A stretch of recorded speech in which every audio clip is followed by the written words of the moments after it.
কতদিন ভাবে ফুল, উড়ে যাব কবে, যেথা খুশি সেথা যাব, ভারী মজা হবে।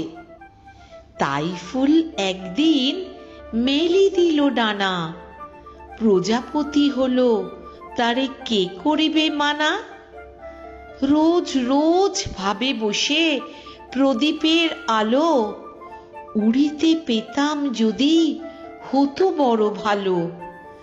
ভাবিতে ভাবিতে শেষে কবে পেল পাখা, জোনাকি হলো সে ঘরে যায় না তো রাখা। পুকুরের জল ভাবে চুপ করে থাকি, হায় হায় কি মজায় উড়ে যায় পাখি। তাই একদিন বুঝি ধোঁয়া ডানা মেলে, মেঘ হয়ে আকাশেতে গেল অবহেলে। আমি ভাবি ঘোড়া হয়ে মাঠ হব পার, কবু ভাবি মাছ হয়ে কাটিব সাঁতার, কবু ভাবি পাখি হয়ে উড়িব গগনে। কখনো হবে না সে কি ভাবি যাহা মনে।